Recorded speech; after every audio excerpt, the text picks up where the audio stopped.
The world's biggest movie brand, a $30 billion franchise. Marvel is all this and more.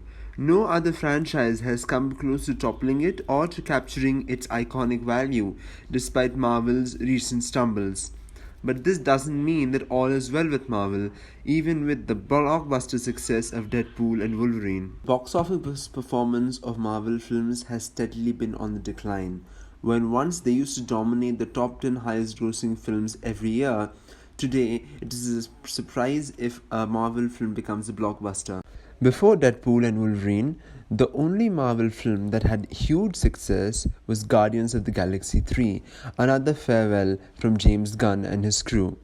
A reason for this is definitely that the Marvel Cinematic Universe, in some respects, has already peaked in 2019 with Avengers Endgame.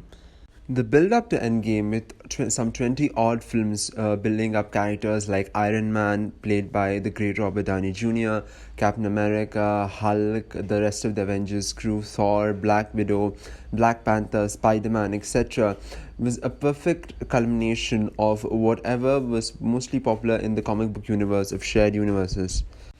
The films work like clockwork, and Endgame was a very fitting conclusion to it all, which is why it's no surprise that the film became the highest grossing film of all time. Conversely, as soon as Endgame became a massive success, in the very same year, we had the first string of massive criticism come towards Marvel in the form of Martin Scorsese's innocuous comment about comic book movies not being real cinema. His point was actually that Marvel movies were essentially crowding out other genres of cinema, more adult cinema, as these films were such large blockbusters that companies were not interested in producing anything else. Inadvertently, Marvel's success became its undoing, as every major company wanted a franchise of its own universe. Many tried, some failed, like the DCEU. But they all ended up succeeding in increasing the feeling of superhero fatigue among the audience. This doesn't mean that franchises are dead. In fact, in the years post-COVID, all the massive blockbusters have entirely been franchise-based, with the exception of course, Oppenheimer, but Christopher Nolan himself is a huge brand. So it is not only the franchise problem that is affecting Marvel, but it is, to my contention, a much bigger problem that is affecting it, and that is the idea of the multiverse. Pre-Endgame, being a Marvel movie fan was very simple. A Marvel film would come once every 6 months or once every 4 months, and they were mostly independently entertaining on their own. For example, Guardians of the Galaxy. And they would leave little breadcrumbs in the end credits or in the film that would build up to the finale, but they were not all the film was about. The films had an entertaining storyline, entertaining characters, and those are what you took away home while you sat later and decoded what the hidden messages and hints were. While Endgame marked the pinnacle of Marvel's success, it also introduced the concept that, in my opinion, has been Marvel's undoing: the idea of the multiverse, of multiple timelines and versions of the universes existing simultaneously. These became Disney Plus TV shows, animated shows, merchandise shows, and films, making it vastly more difficult for a Marvel fan to keep track of things. If you were to watch Doctor Strange, the sequel, you would have to watch the TV show WandaVision, and it is not natural for a fan who would have grown up over these years to find the time to see all these products that Marvel was churning out. It also did not help that the products that Marvel is churning out was inversely proportional to the quality and the quantity. Shows like She-Hulk or shows like Moon Knight were not exactly met with a glowing critical reception. The same goes for Doctor Strange and the Multiverse of Madness, a film that was intended to introduce the multiverse concept but ended up being a disappointment in how it was handled and staged. An attempt to replace the Avengers came through the Eternals, but the Eternals was a shocking box office flop, a first for Marvel. We then had the sequel to Captain Marvel, The Marvels, which tried to integrate the TV show Miss Marvel with Captain Marvel, and that too ended up a massive box office failure. While Loki the show was a massive success thanks to its exploration of the fascinating character of Loki through Tom Hiddleston's performance, The transfer of Loki's antagonist, Kang, into Ant-Man's Quantumania was a massive failure and turned into even more trouble as the actor who was playing Kang was then sent to jail on multiple assault charges, upending Marvel's future plans.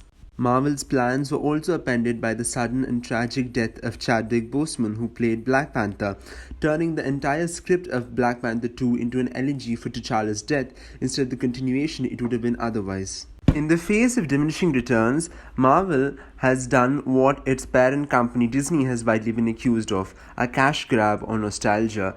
Take Spider-Man No Way Home, which brought back all the previous villains from all the previous Spider-Man movies and the two previous Spider-Mans, Tobey Maguire and Andrew Garfield themselves. More recently, we have the case of Deadpool and Wolverine, where Hugh Jackman backed out of his promise to not play Wolverine anymore to come back one last time. To top it all, we now have Robert Downey Jr., who is most famous for Iron Man, suddenly come back in a surprise announcement in Comic-Con to play Dr. Von Doom, who is slated to be the next major villain of the Marvel Universe. All these are desperate moves that also upend the legacy and the storytelling of the previous films. Spider-Man No Way Home is a very popular film and a blockbuster, but it simply did not work for me because it sort of drained the previous Spider-Man movies, Tobey Maguire's trilogy or Garfield's two films, of any emotional weight and resonance they had. There's no meaning to these films now, as the villains of those films have already been reformed and set back as good men. It also doesn't help that these nostalgia hits are clearly manufactured and are very predictable. I mean, who couldn't see Andrew Garfield saving MJ in the same way that he lost Gwen coming? Take the even absurd idea that Norman Osborn has been reformed and will go back to his timeline as a good person, but we have no idea as to what happened to the dead Harry Osborn. Logan by James Mangold was widely hailed as one of the best superhero movies of all time because of the tragic and befitting end that it afforded Hugh Jackman's iconic Wolverine. But Deadpool and Wolverine brings them back as a catchphrase to a joke, thus removing that iconic film of any emotional resonance it has. You cannot expect to now look back at that ending and feel anything, as you know Wolverine's come back already.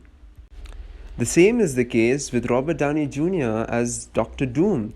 This is the guy who's been iconic as Iron Man, the beloved superhero, and his death in Endgame was an extremely emotional wound where a lot of fans broke down and people cheered at his final appearance.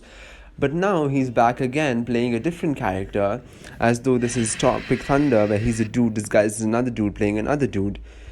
Downey is a phenomenal actor and he could pull off Van Doom, but the point is the creative bankruptcy of Marvel and Hollywood in general is pushing them into this relentless loop of nostalgia that is simply not sustainable at any way whatsoever. When Downey's return was announced, a lot of people went back to quote Nolan's Dark Knight, that you either live long enough to become the villain or you die as a hero. Well, it seems Marvel is now becoming the villain and not Downey alone. If you've enjoyed this video, please do like, share and subscribe to my channel.